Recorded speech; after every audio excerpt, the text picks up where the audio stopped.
Querido irmão, querida irmã, você que nos acompanha nesse momento pelas ondas da Rádio Comunidade FM de Bom Sucesso, pela web Rádio Nossa Mãe de Crité. Sou Padre Frei Inácio José, pároco da paróquia de Nossa Senhora das Mercês, Arquidiocese de Belo Horizonte.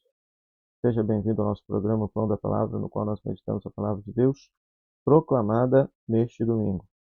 Nós estamos celebrando a solenidade de São Pedro e São Paulo, numa mesma celebração, né? A Igreja entende que os dois completam-se na sua missão de serem portadores do Evangelho. Por isso, nesse dia, nós vamos fazer uma breve meditação sobre as leituras tanto da vigília quanto da solenidade de São Pedro e São Paulo. Vamos meditar com alegria a Santa Palavra de Deus. Se você está passando aqui, deixe seu like, faça sua inscrição, compartilhe com todos aqueles que desejam meditar a Palavra de Deus. E se você gostar desta meditação, comenta aqui embaixo. Mesmo das dificuldades, seguirei em frente. Ambos os apóstolos foram martirizados, deram sua vida por amor a Jesus, enfrentaram dificuldades por amor ao Evangelho, então por isso que eles possam servir de exemplo para cada um de nós. Então veja bem, na missa da vigília, a primeira leitura, nós temos Atos dos Apóstolos, capítulo 3, versículo 1 a 10, a qual Pedro cura um homem coxo de nascença.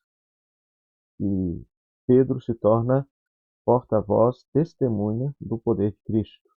Eu não tenho nem ouro nem prata, mas o que eu tenho eu te dou. Em nome de Jesus Cristo, levanta-te e anda.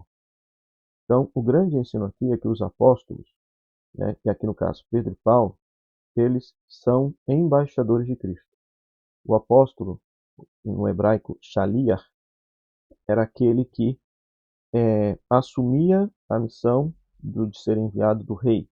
Então, quando o enviado, o apóstolo, era recebido, era como se o próprio rei daquela nação estivesse sendo recebido pela outra nação.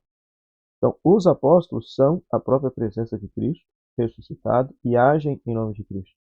Então, isso é muito lindo.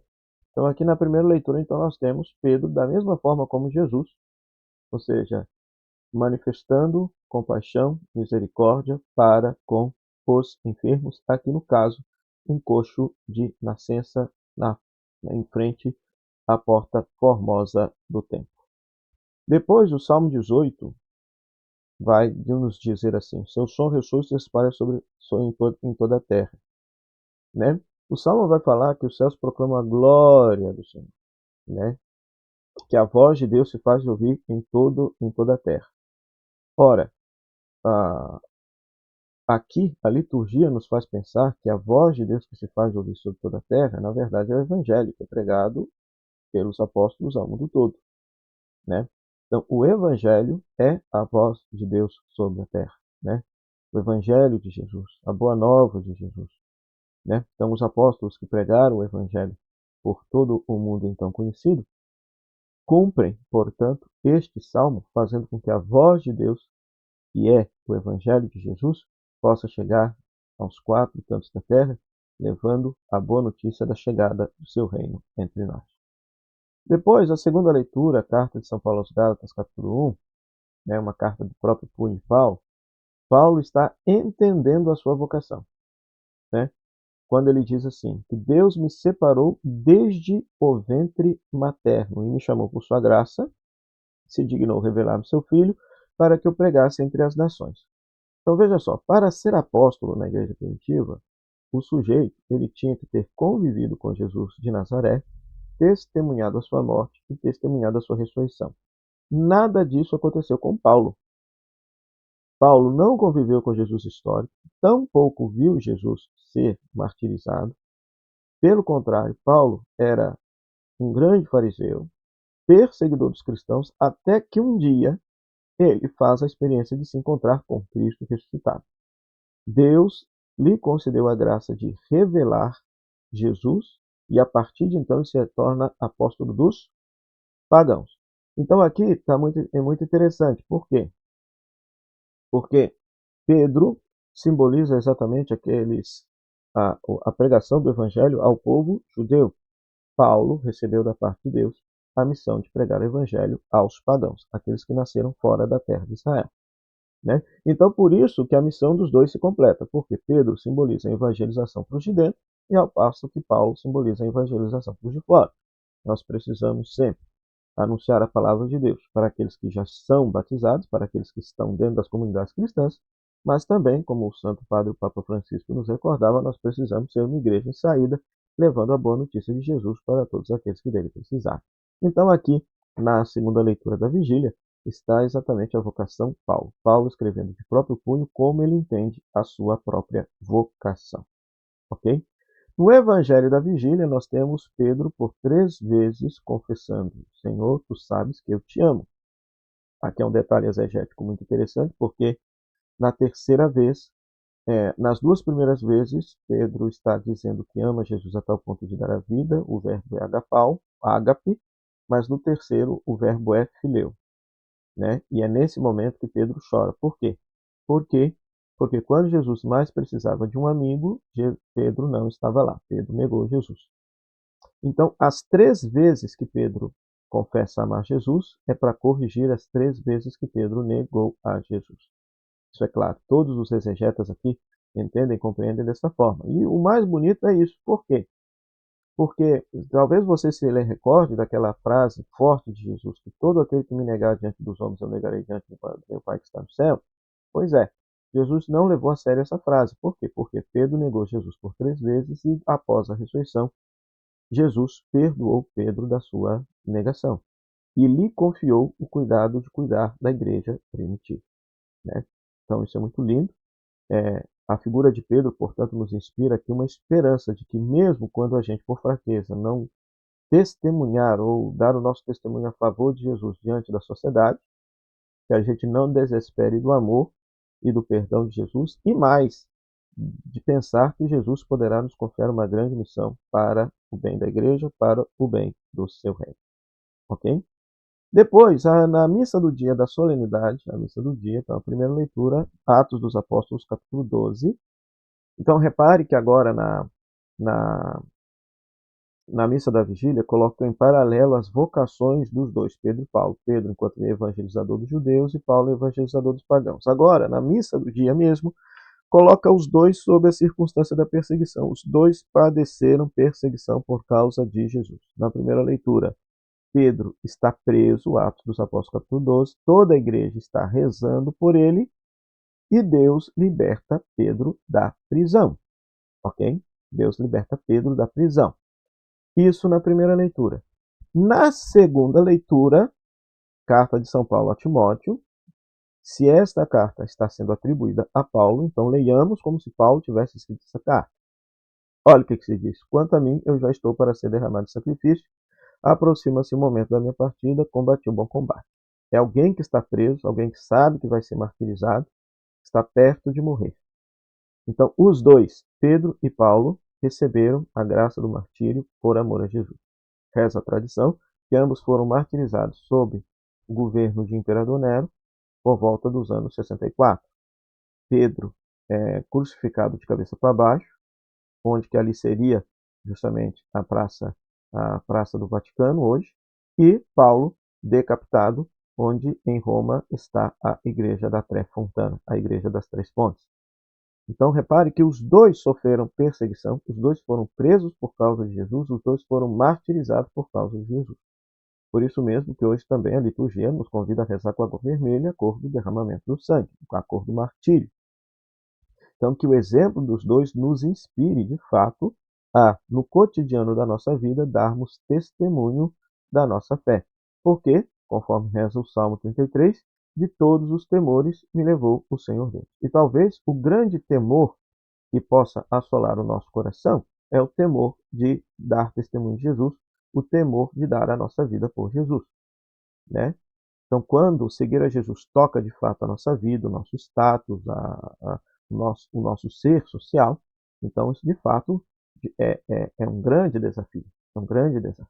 Mas que o Senhor nos conceda a graça de sermos corajosos da mesma forma como Pedro e Paulo o foram. Né? Pedro e Paulo o foram.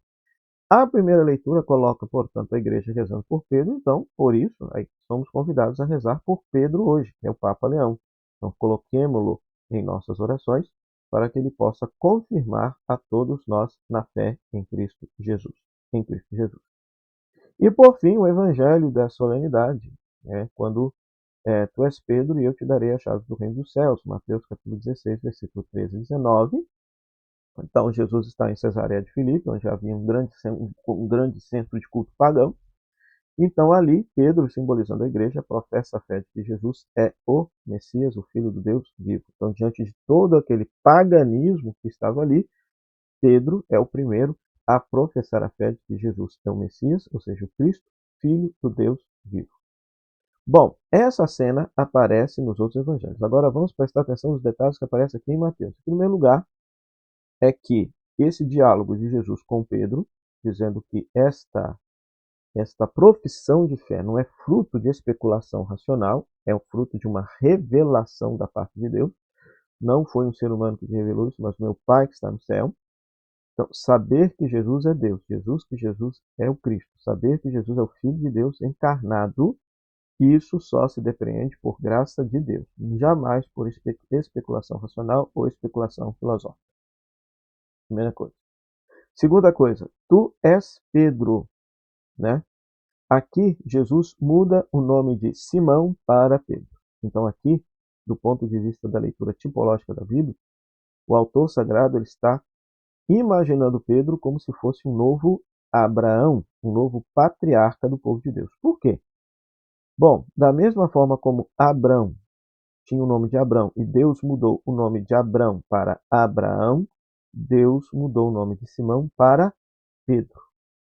Primeira coisa. Segunda coisa, lá na profecia de Isaías, Abraão é chamado de pedra do povo de Deus. Ele é a pedra, ele é a rocha da qual o povo de Deus foi tirado. Então, a rocha, a pedra da qual o novo povo de Deus será tirado, é a profissão de fé de Pedro ou a própria pessoa de Pedro. A própria pessoa de Pedro. Ok? E essa profissão de fé fará com que a igreja vença todo o paganismo. O poder do inferno nunca poderá vencê-la, na tradução bíblica, na tradução litúrgica, mas na tradução bíblica, as portas do inferno não poderão vencê-la. Por quê? Nesse lugar, Cesareia de Filipe, se tinha uma caverna que era chamada Porta do Inferno, ou a Boca do Inferno. Então é um jeito de Mateus, judeu cristão, dizer que a fé em Jesus haverá de vencer todo o paganismo. Terceira coisa, quarta coisa. Pedro é chamado agora de o grande mordomo do reino de Deus. Por quê? Este te darei as chaves do reino dos céus. Remonta à imagem da profecia de Isaías, daquele copeiro-mor, o grande mordomo do rei, que tem as chaves de abrir e fechar o palácio para fazer as pessoas entrarem ou saírem. Então é como se Pedro fosse aqui o grande mordomo do reino de Deus. É uma autoridade real que lhe é dada para que ele possa fazer as pessoas entrar no reino por meio da profissão de fé ou saírem do reino por não professarem a fé em Jesus. A fé em Jesus. Ok? E tudo que você ligar na terra será ligado no céu, e tudo que se desligar na terra será desligado no céu. É uma expressão rabínica judaica da época de então, para falar que ele tem a autoridade para ligar os membros à comunidade, como desligar as pessoas da comunidade. Ok? Então, a partir dessa leitura, você entende então a autoridade que Jesus dá a Pedro como patriarca do novo povo de Deus, a autoridade para ligar e desligar as pessoas da comunidade por meio da profissão de fé, e ele sendo a pedra, a nova pedra, de onde esse novo povo de Deus é tirado. O povo de Deus que professa a fé de que Jesus é o Messias. Por isso que Pedro tem a missão de confirmar os irmãos na fé. Pedro hoje, repito mais uma vez, é Papa Leão. Então, escutemos as suas palavras e seus ensinamentos como filhos amados da Santa Igreja. E rezemos por ele, para que ele cada vez mais nos confirme a fé. E nós, se quisermos de verdade ser discípulos e discípulos de Jesus, aprendamos com Pedro a confirmar os irmãos na fé e no seguimento a Jesus, mas também tenhamos a coragem de ser Paulo e anunciar para aqueles que ainda nunca ouviram falar de Jesus a boa notícia do seu Evangelho. O Senhor esteja convosco, Ele está no meio de nós. Que a bênção de Deus Todo-Poderoso, Pai, Filho e Espírito Santo, desça sobre você e sobre sua família e permaneça para sempre. Amém. Meu muito obrigado, Rádio Comunidade FM de Bom Sucesso, a Web Rádio Nossa Mãe de Birité e a você, querido rádio ouvinte e internauta, pela sua audiência. Até o próximo programa, o Pão da Palavra, se Deus quiser. Tchau, tchau.